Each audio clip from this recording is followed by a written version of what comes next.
Mars media நேயர்களுக்கும் அன்பர்களுக்கும் இந்த நாள் இனிய நாளாக அமைய எல்லாம் வல்ல இறைவனை பிரார்த்திக்கின்றோம். இந்த சேனல் உங்களுக்கு பிடிச்சிருந்தா மறக்காம சப்ஸ்கிரைப் பண்ணுங்க, ஷேர் பண்ணுங்க, லைக் பண்ணுங்க, கமெண்ட் பண்ணுங்க. எனதருமை மிதுனராசி நேயர்களே, இந்த அருமையான பதிவில் நம்ம என்ன பார்க்க போறோம் அப்படின்னா, நிகழும் மங்களகரமான குரோதி வருடம் தை மாத ராசி பலன். இந்த தை மாதம் உங்களுக்கு அற்புதமான மாதம் அப்படின்னு தான் சொல்லணும். ஏன் அப்படின்னா ஒரு சந்தோஷமான ஒரு மாதம் அப்படி கூட சொல்லலாம். ஏன் அப்படின்னா இன்னைக்கு இந்த தை மாதம் அப்படின்னால ஆரம்பமே பார்த்தீங்கன்னா பொங்கல், சரியா? அடுத்தது மாட்டுப்பொங்கல், உழவர் திருநாள், தை அமாவாசை, ரதசப்தமி, தைப்பூசம், அருமையான பண்டிகைகள்லாம் வரிசையா இருக்கு. சந்தோஷமான ஒரு பண்டிகைகள், குடும்பத்தோடு சேர்ந்து அற்புதமான ஒரு முன்னேற்றத்தை பார்க்கணும், சந்தோஷமா இருக்கணும் அப்படிங்கிறதுக்காகவே நிறைய பண்டிகைகள் வருது. அதனாலே இந்த மாதம் உங்களுக்கு அற்புதமாக இருக்கும். சரி, இந்த மாதத்தில் எந்தெந்த கிரகங்கள் உங்களுக்கு அற்புதமாக நன்மை செய்ய போகிறது, எந்தெந்த கிரகங்கள் மூலமாக நீங்கள் கவனமாக இருக்கணும், பரிகாரமாக என்ன பண்ணினா ரொம்ப விசேஷம் அப்படி தான் பார்க்க போகிறோம். ஃபர்ஸ்ட் ஆஃப் ஆல் பார்த்தீங்கன்னா விரயஸ்தானம், அயன சயன மோட்சஸ்தானம் அப்படின்னு சொல்லக்கூடிய 12ஆம் இடத்துல 7-10 அதிபதி குரு பகவான் வக்ரகதியில் இருக்கார்.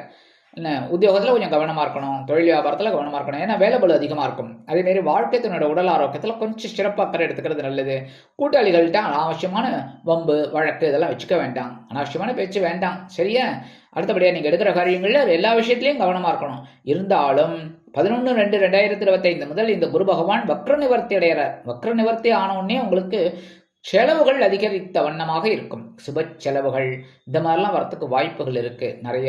அதாவது உங்களோட சகோதர சகோதரிகளோட இல்ல திருமணத்தில் கலந்துக்கிறது, இல்லை வெளியூர்ல வெளிநாடு போயிட்டு வர செலவு, குழந்தைகளோட கல்வி செலவு, மகன் அல்லது மகளோட திருமண செலவு, இந்த மாதிரிலாம் வரத்துக்கு நிறைய வாய்ப்புகள் இருக்கு. அது சுப செலவுகளாக இருக்கும். அதனால தான் நீங்கள் என்ன பண்ணணும், உடல் ஆரோக்கியத்தில் கவனமாக இருந்தீங்கன்னா மருத்துவ செலவுகள் வராது, சரியா?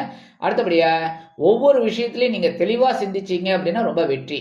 விலை உயர்ந்த பொருளை வாங்கக்கூடிய ஒரு வாய்ப்பும் சிலருக்கு உருவாகும். வீடு, மனை, வாகனம் இதெல்லாம் வாங்கக்கூடிய திட்டம் உங்களுக்கு அருமையாக வெற்றி அடையும். இருந்தாலும் குருவோட பார்வைன்னு பார்த்தீங்கன்னா உங்க சுகஸ்தானத்துல விழுது, பகைரன ரோகஸ்தானத்துல விழுது, ஆயுள் ஸ்தானத்துல விழுது.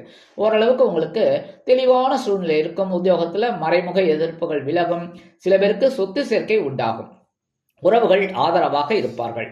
அடுத்தபடியாக தனவாக்கு குடும்பஸ்தானம் என்று அழைக்கப்படக்கூடிய 2ஆம் இடத்துல 6-11 அதிபதி செவ்வாய் பகவான் நீச்சம் அடைந்து வக்கரகதியில் இருக்கார். என்ன பண்றது? அதனால நீங்க என்ன பண்ணணும், கவனமா இருக்கணும் உத்தியோகத்துல. ஏன்னா 6ஆம் இடம் அப்படிங்கும்போது சத்ருக்கள் அதிகமாகலாம். என்ன எதனால? வாய் வார்த்தை. வேற என்ன? இப்போ ரோட்ல ஒருத்தன் போயிட்டே இருக்கான், லேசா இடிச்சிட்டான், சரி போ அப்படின்ட்டு போயிட்டீங்கன்னா வேலை முடிஞ்சு போச்சு. நீங்க திரும்பி பார்த்துட்டு டேய் என்னடா ஏன்டா அடிச்ச அப்படின்னு நீங்கள் நினச்சிங்க, ஆனால் அவன் தகராறுக்கு வருவான். கரெக்டாக? அதுதான். அதனால் நம்ம பேசுகிற வார்த்தைகளில் கொஞ்சம் கவனமாக இருந்தால் ரொம்ப நல்லது. கோபத்தை குறைச்சிக்கணும். அடுத்தபடியாக வாக்கு கொடுக்கறதுக்கு முன்னாடி யோசிக்கணும். ஏன்னா கமிட்மெண்ட்டு டக்கு நான் இதை செஞ்சு தரேன் அதை செஞ்சு தரேன் எல்லாம் சொல்லக்கூடாது. அதெல்லாம் கொஞ்சம் கவனமாக இருக்கிறது நல்லது. ஆனாலும் குடும்பத்துக்கு தேவையான சில வேலைகள் எல்லாம் அற்புதமாக செய்வீங்க. 18/1/2025 முதல் இந்த செவ்வாய் பகவான் என்ன பண்ண போறாருன்னு பார்த்தீங்கன்னா வக்கரகதியிலேயே மிதுன ராசிக்கு வந்துடுறார். உங்கள் ஜென்ம ராசிக்கு. கரெக்டா? ஜென்ம ராசியில வக்கரம் அடைஞ்சு சஞ்சாரம் பண்ணிட்டு இருக்கார். கோபம் அதிகமாகும். கோபத்தெல்லாம் கண்ட்ரோல் பண்ணிக்கிறது நல்லது. உடல் ஆரோக்கியத்துல சிறப்பு அக்கறை எடுத்துக்கிறது நல்லது. வெளிநாடு போய் படிக்கணும் அப்படின்னு நினைக்கிற குழந்தைகள்லாம் கொஞ்சம் தடைய தாமதங்கள்லாம் சந்திப்பாங்க. சீருடை பணியாளர்களாகிய காவல், இராணுவம், தீயணைப்புத்துறை, மருத்துவத்துறையில் வேலை பார்க்கும் நண்பர்களுக்கு எதிர்பார்க்கும் இடமாற்றம், பதவி மாற்றம், பதவி உயர்வு, சம்பள உயர்வு சற்று காலதாமதமாகி பிறகு அற்புதமாக நிறைவேறும். அடுத்தபடியாக சுகஸ்தானம் என்று அழைக்கப்படக்கூடிய 4ஆம் இடத்தில் கேது பகவான் அவர் குருவோட பார்வையை வாங்கிறதுனால ஓரளவுக்கு மனசுல சஞ்சலங்கள் இருந்தாலும் சமாளிப்பீர்கள். இதை ஆன்மீக விஷயங்களில் ஈடுபட்டீர்கள் என்றால் கண்டிப்பாக உங்களுக்கு நன்மைகள் அற்புதமாக வந்து சேரும். உடல் ஆரோக்கியத்தில் கொஞ்சம் கவனமாக இருங்க. சாப்பாட்டு விஷயத்தில் ரொம்ப கவனம் எடுத்துக்கிறது நல்லது. உங்கள் உடம்புக்கு தேவையில்லாத உணவு வகைகளெல்லாம் தவிர்க்கிறது ரொம்ப ரொம்ப விசேஷங்க. அடுத்தபடியாக கலத்திரஸ்தானம் என்று அழைக்கப்படக்கூடிய 7ஆம் இடத்தில் உங்கள் ராசிநாதனும் சுகஸ்தானாதிபதியும் புதன் இருக்கார். உங்கள் ராசி அதிபதி, அதே சமயம் சுகாதிபதி புத பகவான் அங்கே எங்கே இருக்கார்? 7ஆம் இடத்துல இருக்கார். அதே சமயம் பார்த்தீங்கன்னா உங்களுக்கு சில குழப்பங்கள் வரும். வாழ்க்கை துணையோட உடல் ஆரோக்கியத்தில் கவனமாக இருக்கணும். தொழில் வியாபாரத்தில் கூட்டாளிகள்கிட்ட கொஞ்சம் கவனமாக இருக்கணும். எடுக்கிற காரியங்களில் கவனமாக இருக்கணும். ஏன்னா 7ஆம் இடம் புதன் இருக்கிறது சுமாரானது தான். இருந்தாலும் புதனோட 7ஆம் பார்வை உங்கள் ஜென்மராசியில் விழுறதுனால சமாளின்னு ஒரு அறிவுத்திறன் விருத்தியாகவும் அந்த அறிவுத்திறன் மூலமாக எல்லாவற்றையும் சமாளிப்பீர்கள். 19/1/2025 முதல் இந்த புத பகவான் எங்கே வரப்போறான்னு அஷ்டமஸ்தானமாக 8ஆம் இடத்துக்கு வந்து சூரிய பகவான் அடைந்து புதாதித்ய யோகத்தை கொடுக்குறார். இந்த அஷ்டமஸ்தானத்தில் வர்ற புத பகவான் உங்களுக்கு நிறைந்த லாபத்தை கொடுப்பார். மறைந்த புதன் நிறைந்த லாபத்தை கண்டிப்பாக கொடுப்பார். ஒரு பெரிய சொத்து வாங்குறதுக்கு இதெல்லாம் போட்ட திட்டமெல்லாம் உங்களுக்கு வெற்றி அடையும். கல்வி பயிலும் மாணவ மாணவிகள், இந்த குழந்தைகள்லாம் ரொம்ப நன்னா படிக்கக்கூடிய ஒரு வாய்ப்பு அந்த குழந்தைகளுக்கு வரும்.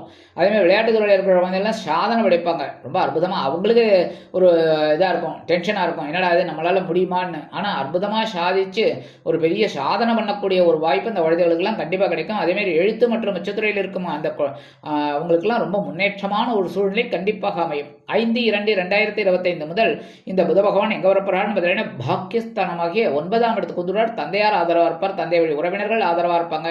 நீங்க உத்தியோகத்தில் எடுத்த சில வேலைகள்லாம் அற்புதமா நிறைவேறும். தொழில் வியாபாரமும் ரொம்ப சிறப்பா இருக்கும். பாக்கியங்களை அனுபவிக்கக்கூடிய ஒரு வாய்ப்பு இந்த நேரத்தில் உங்களுக்கு கண்டிப்பாக வந்து சேரும்.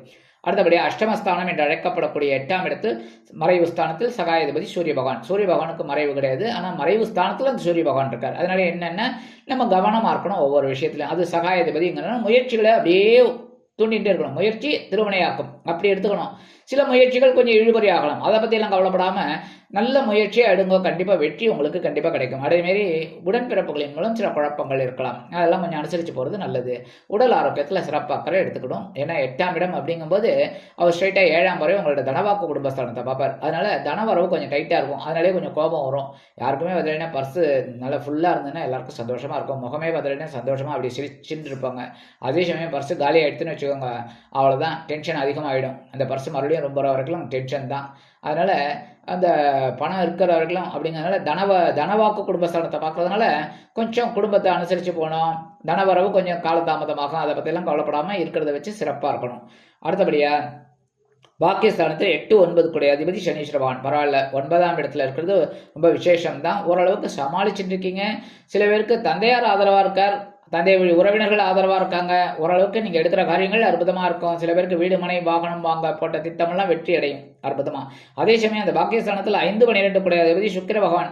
9ஆம் இடத்துல சுக்கிர பகவான் இருந்தால் ரொம்ப விசேஷம். ஏன்னா அதுவும் சுக்கிரனோட சனி சேர்றார். சுக்கிரனோட சனியோட சுக்கிரன் சேர்றார். ஏன்னா சனீஸ்வர பகவான் நாங்கள் 2 வருஷமாக உட்காந்துட்டு இருக்காரு. இப்போ சுக்கிர பகவான் சேர்றதுனால கொஞ்சம் கான்ட்ராவர்சி தான், ஆனால் நட்பு கிரகங்கள் தான் ரெண்டும். ஆனால் இந்த சனீஸ்வர பகவான் பதில்னா உழைச்சா காசுங்கிறவர். ஆனால் இந்த சுக்கிர பகவான் அப்படி கிடையாது. சந்தோஷம் சந்தோஷம் சந்தோஷம், ஜாலியாக இருங்கோ அப்படின்னு. பர்ஸு காலியாக இருந்தால் கூட சந்தோஷமாக இருங்கோம்பர். அந்த மாதிரி சுக்கிர பகவான் பொழுதுபோக்குக்காரகன். ஸோ இந்த பொழுதுபோக்குக்காரகன் 2 பேரும் இருக்கிறதுனால என்ன பண்ணணும், உழைக்கணும், கண்டிப்பாக உழைக்கணும். உழைப்பு தான் திருப்தி தரும், வருமானத்தை கொண்டு வந்து தரும். அந்த வருமானம் வந்தாலும் சந்தோஷமாக இருக்க முடியும். ஸோ நீங்கள் உழைங்க, அந்த உழைப்பு உங்களுக்கு வீண் போகாது. எடுக்கிற காரியங்கள் உங்களுக்கு அற்புதமாக இருக்கும். குழந்தைகளின் மூலம் ஒரு சந்தோஷம் இருக்கும். திடீர்னு எதிர்பாராத ஒரு செலவுகள் உங்களுக்கு வந்து சேரலாம். அடுத்தபடியாக 28/1/2025 முதல் இது சுக்கிர பகவான் என்ன பண்ணுறாருன்னா அப்படியே ராசி மாதிரி உங்களோட ஜீவனஸ்தானத்துக்கு வந்துடுவார். ஆல்ரெடி ஜீவனஸ்தானத்தில் யார் இருக்கா, ராகு பகவான் இருக்கார். ராகு யோகக்காரகன், இந்த சுக்கிர பகவான் பொழுதுபோக்குக்காரகன், சந்தோஷக்காரகன், கலத்திரக்காரகன். 2 பேரும் அப்படியே மிங்கிள் ஆனோன்னா என்ன அதுன்னா சுக்கிர பகவான் அங்கே உச்சம், மீனராசியில் உச்சமடைந்த சுக்கிர பகவான் ராகுவோட இணைறது பெரிய பாக்கியம். ஏன்னா பிரம்மாண்டத்துக்கு அதிபதி, அதுவும் 10ஆம் இடத்துல ராகு இருக்கிறது விசேஷம். அந்த ராகுவுடன் உச்ச சுக்கிரன் இணைவது ரொம்ப ரொம்ப விசேஷம். நீங்க எதிர்பார்த்த அல்லது எதிர்பாராத சில காரியங்கள் அற்புதமாக நிறைவேறும். தொழில் வியாபாரம் அடி தூள் கிளப்பி முன்னேறிக்கிட்டே போயிட்டு இருப்பீங்க. அடுத்தபடியாக உத்தியோகத்தில் ரொம்ப அற்புதமாக வேலை செய்வீங்க. உங்களோட அறிவு அடாடா, ஏன்னா உங்களோட ராசிநாதன் புத பகவான் அறிவால் எல்லாவற்றையும் அற்புதமாக செய்து முடித்து அற்புதமான ஒரு முன்னேற்றத்தை கண்டிப்பாக காண்பீர்கள். அதே மாதிரி குடும்பத்தில் இருந்து வந்த குழப்பங்கள்லாம் கொஞ்சம் குறையும். ஆனால் என்ன பண்ணணும், ஏன்னா இந்த ராகு பகவான் யோகக்காரகன் என்றாலும் பிரம்மாண்டமான ஒரு இதுக்கு அதிபதி. அப்போ இந்த சுக்கிர பகவான் பொழுதுபோக்கு அப்படின்னாலே பிரம்மாண்டமான பொழுதுபோக்கு நீங்கள் எதிர்பார்ப்பீங்க சாதாரணமாக. அந்த மாதிரி இருக்கும்போது நீங்கள் கடுமையாக உழைக்கணும். அந்த உழைப்பு உங்களுக்கு வீண் போகாது. அதே மாதிரி வெளிநாடு போய் படிக்கணும் அப்படின்னு நினைக்கிற குழந்தைகள்லாம் அற்புதமான ஒரு முன்னேற்றத்தை காண்பார்கள். ஏன்னா நீர் ராசியான மீன ராசியில் இந்த சுக்கிர பகவான் உச்சமடைகிறது ரொம்ப விசேஷம். வெளிநாடு போய் படிக்கணும், உத்தியோகம் பார்க்கணும், இல்லை ஜாலியாக சுற்றி பார்த்துட்டு வரணும்னு நினைக்கிறவாள் கூட ஈஸியாக முடிஞ்சிடும். அதேமாரி என்ன வெளியூர் போகிற ட்ரிப்பெல்லாம் டக்குன்னு கிடைக்கும். ஆன்மீக பயணங்கள் உங்களுக்கு அற்புதமாக நிறைவேறும். அது இந்த மிதுன ராசி அன்பர்களுக்கெல்லாம் குடும்பத்தில் இருந்த வந்த குழப்பங்கள்லாம் குறையும். எடுக்கிற காரியங்கள்லாம் அற்புதமாக இருக்கும். இந்த உச்ச சுக்கிரனுடன் ராகு இணைவதால் அற்புதமான ஒரு முன்னேற்றம் கண்டிப்பாக உங்களுக்கு வந்து சேரும். சில பேருக்கு பார்த்தீங்கன்னா ரொம்ப நாளாக வீடு வாங்கணும், இல்லை வாகனமாவது நல்லபடியாக வாங்கணும்னு நினைக்கிறவாளுக்கெல்லாம் அற்புதமான ஒரு திருப்பங்கள் கண்டிப்பாக அமையும். அடுத்தபடியாக பரிகாரமாக என்ன பண்ணினா ரொம்ப விசேஷம். மதுரை மீனாட்சி அம்மனை வழிபாடு பண்ணணும். புத பகவான் ரொம்ப விசேஷம். மதுரை மீனாட்சி அம்மன் புத பகவான் ஸ்தலம். அதனால மதுரை மீனாட்சி அம்மனை மனசார தியானம் பண்ணுங்க. ஒரு முறை போயிட்டு வாங்க முடிஞ்சா. முடியலையா பரவாயில்ல, மதுரை மீனாட்சி அம்மனை வழிபாடு பண்ணுங்க. குங்குமம் யாருக்காவது வாங்கி கொடுங்க. சரியா? அது ரொம்ப விசேஷம். ரொம்ப அதுவும் இந்த மிதுன ராசியை சேர்ந்த பெண்கள், அதே மாதிரி அந்த பெண்களுக்கு யாரா இருந்தாலும் சரி குங்குமம் வாங்கி கொடுங்க.